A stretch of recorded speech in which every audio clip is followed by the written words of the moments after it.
Here I have 13 different versions of Michael Myers. Now today I'm going to be ranking what I think is the most brutal version of the Boogeyman. And no, this is not a typo. I will go through all 13 versions of Michael that I see fit for this ranking. And even though this is a tier list, I'm going to be picking one definitive Michael Myers that I think is the most brutal. This should be fun because I have not picked a predetermined winner.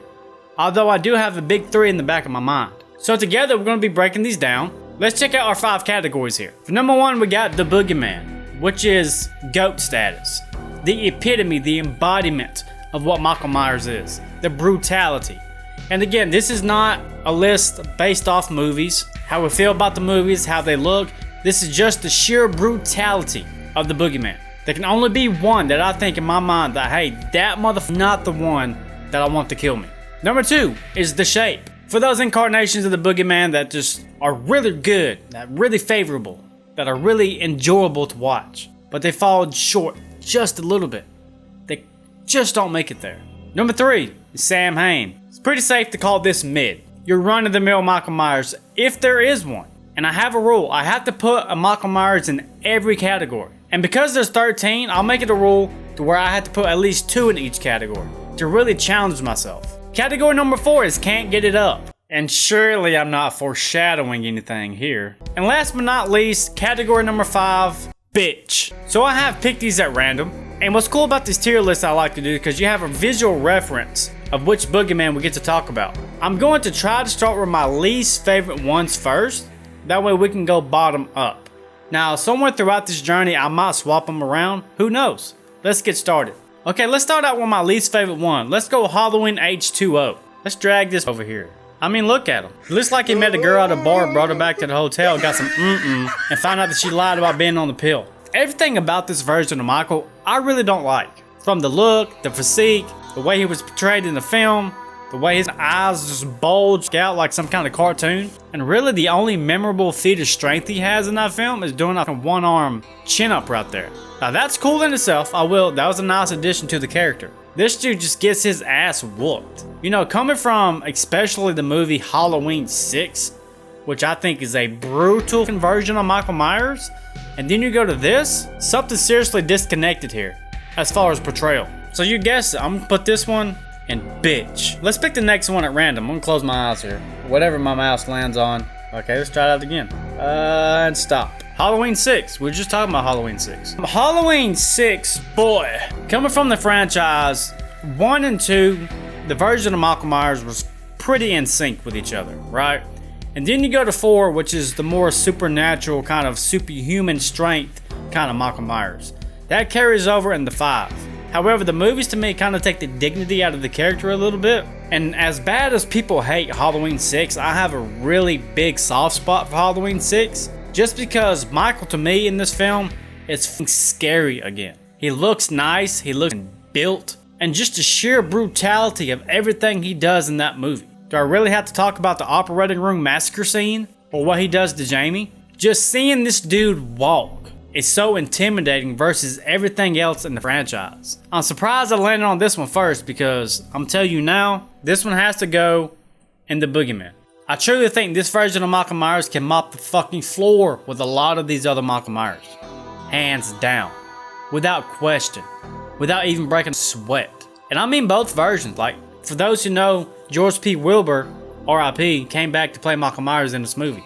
But however, there was some reshoots. But both actors who respectively played Michael Myers did a phenomenal job. He was so menacing, especially in that hallway scene when he's chasing that doctor. That's some scary shit. Okay, next, let's just pick it random here. And stop.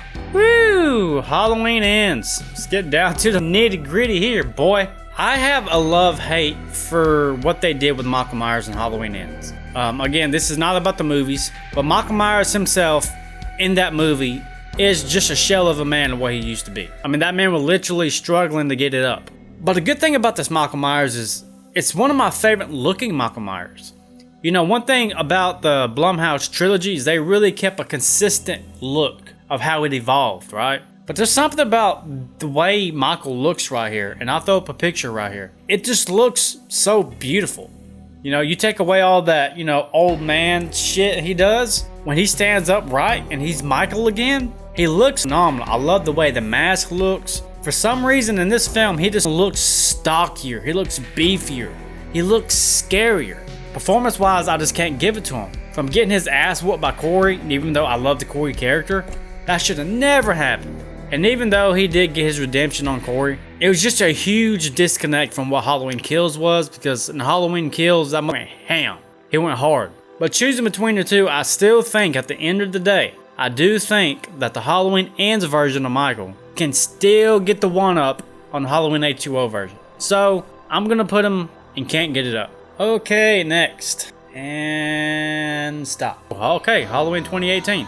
Halloween 2018. You know, when this movie came out, I was so excited because at this point, we hadn't had a Halloween film in nearly 10 years. We didn't know where the franchise was going, what they was going to do with it. And believe it or not, this is a hot take. When I first saw the official movie poster, I did not like the way the mask looked. I was like, dude, this looks trash. And I honestly still don't like it. I'm not saying I don't like the mask. It's just that movie poster when it first came out, I was like, oh man, this ain't it. But as soon as the promotional picture started coming out and the trailer coming out, I was like, okay, this looks nice. This is phenomenal. This version of Michael Myers is in a very interesting spot because it truly feels like it stems from the original 1978 Michael. But it's also not yet to the point where he's just an angry savage in Halloween Kills either. He's right there in the middle.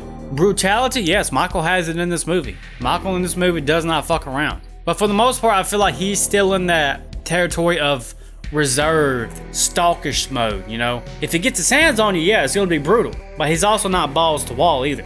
He's still in that mysterious, the shape, that creepy breeze in the wind. And I was hella surprised he killed that kid. I was like, dude, I did not see that coming. So for now, and this might change, I'm gonna put him in the shape. Okay, next, and stop. Woo, okay. Rob Zombie's Halloween 2, Tyler Mane. Tyler Mane is Michael Myers. I always loved Tyler Mane as Michael Myers. I thought he did a great job in both films. Halloween 2 is the film that I disown. I refuse to watch it because I just think it's a piece of shit. It stretched out so far from what Michael Myers was and the lore of it, and just became your typical Rob Zombie white trash backstory, kind of thing. But the brutality of Michael in this film, almost every single second Michael's on screen in this, there is just a huge leap in terms of brutality, especially stemming from the first one. Tyler Mane in the first Halloween movie, he was kind of reserved like the original, but in this one,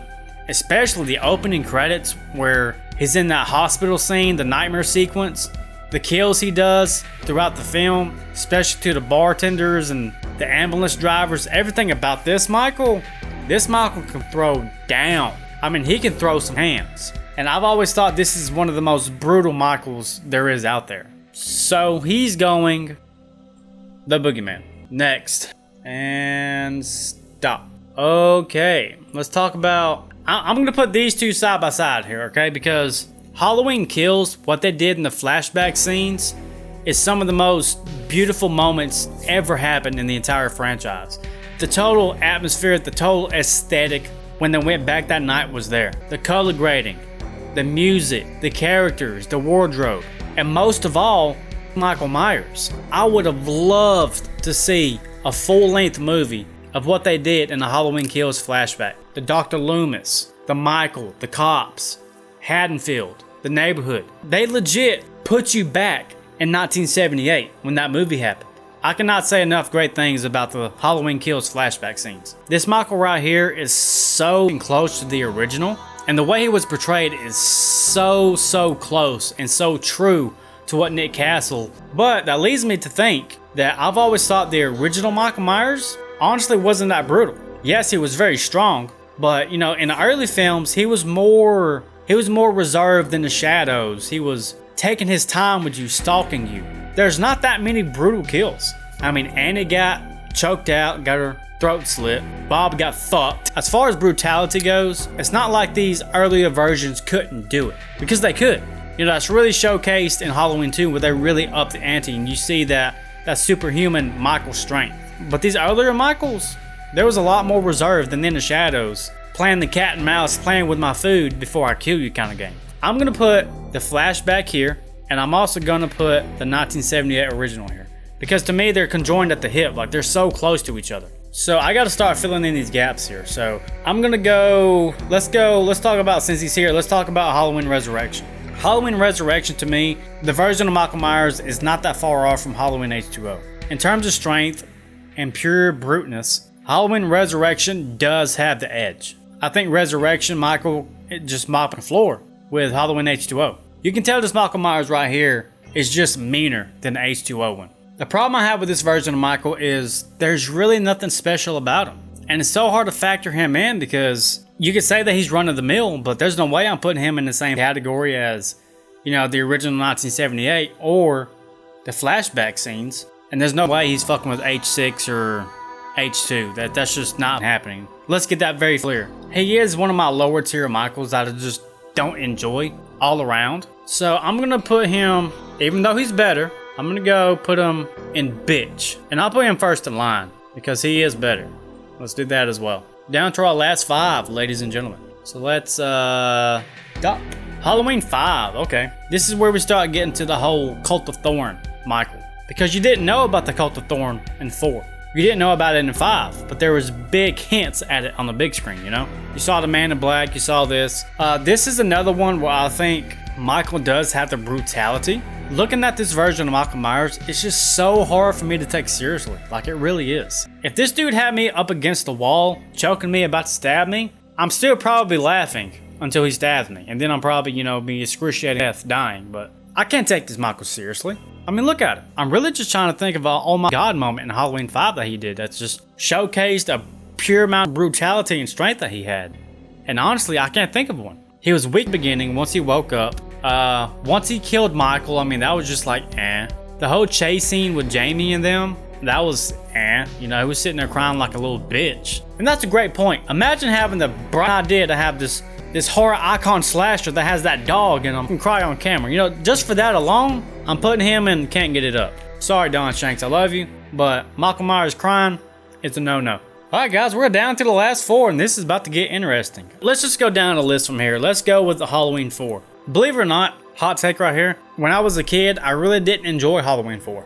I didn't enjoy the movie at all. But every few years as I watch it, I just love it more and more. The atmosphere of Halloween is there. It really is, to me, Halloween amplified. It always slowly climbs my ranking every year. I don't particularly like the look of Michael Myers in this for obvious reasons, but in terms of their sheer brutality, this Michael Myers did have it. Take Brady for example.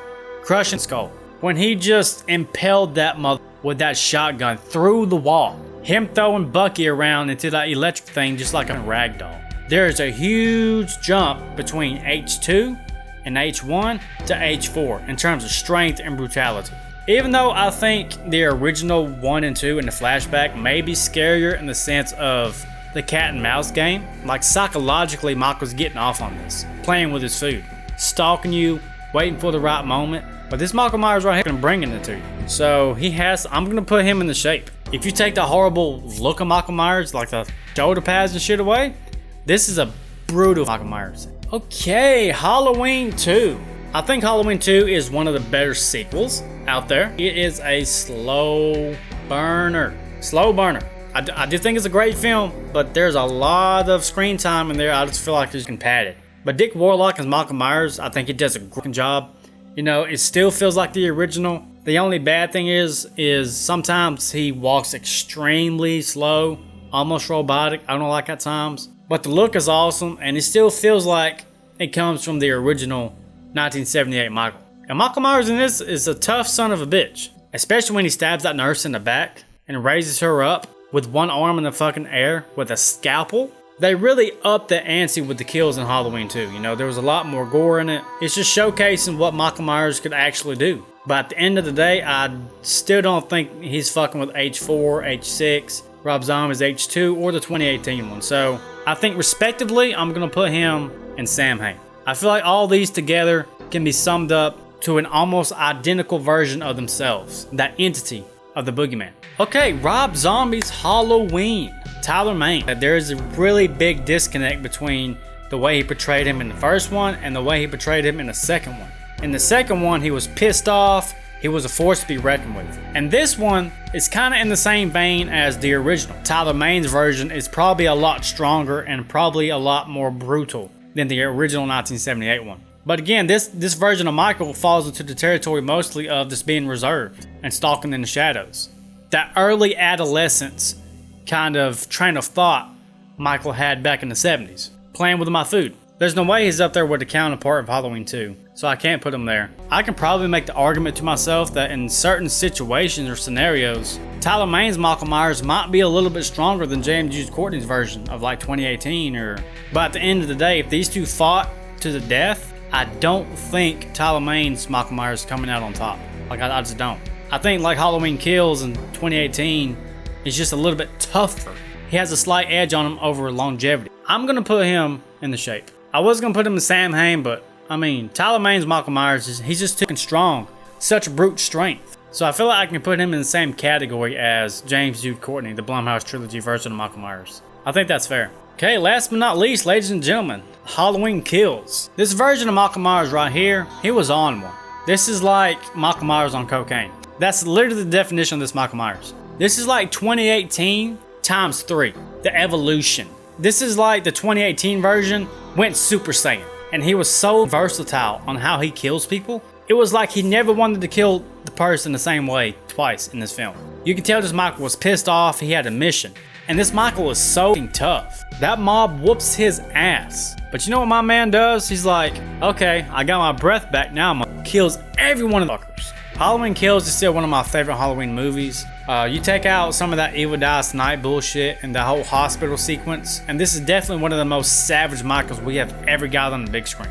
So I have to put him in the Boogeyman. So there's my list, guys. But now that we got our big three, we have to decide which one takes the cake. I don't even know where to begin. I don't know who's strongest, and I don't know who's the weakest here. All right, this is what I'm gonna do. Based on what we got in the films, right? I feel like even though Halloween Kills showcased the brutality of Michael Myers, it still showcased how weak he could be as well. You know, if they would have just unloaded on the back of his head with some handguns, he probably would have been down and out for the count. So I'm gonna leave this up to either Halloween 6 or Rob Zombie's H2. I don't think either of these would have ever got to the point where that mob would have had them down on the ground like that. Halloween 6 Michael Myers versus Rob Zombie's Halloween 2. This is WrestleMania right here. World Heavyweight Championship. So I have to put this in lore terms, I guess, is what's going to break the tie here. As brutal as Halloween 2 Michael Myers is, H2, Rob Zombie's H2, he still died at the end of the film due to police fire. H6 brutal. It's been established that this version right here is basically superhuman, especially with the whole Cult of Thorn thing that makes him supernatural in a sense. So I'm gonna have to give the slight edge to Halloween 6. Even though I should make a video about all three of these because I can sit here and argue about which one's gonna take the crown here. The possibilities are endless here. But I think just because of the fact that this is the only supernatural Michael Myers that we had, which didn't die, and the other two died being human, this Michael Myers never died. So even though this will be a fight to the death in which one of the others might win, I still think that Halloween 6, just because he is somewhat supernatural and superhuman, H6 has a slight advantage there. The most brutal boogeyman we have ever gotten. But ladies and gentlemen, please, again, do not discredit Rob Zombie's H2 version of Michael Myers or Halloween Kills Michael Myers. Because all three of these, you put these motherfuckers in a hat, you can pull one of them out, and you're fucked. Let me know if you guys agree or not. If you think one of the other two should have won, let me know down in the comments. And I would love to have this debate with people. Make this a fucking thread. I mean, we can go to war on this one. I would love to hear your thoughts. Thank you so much for taking part of your day to kick with me. You know I appreciate it. I love you all. Until next time, adios.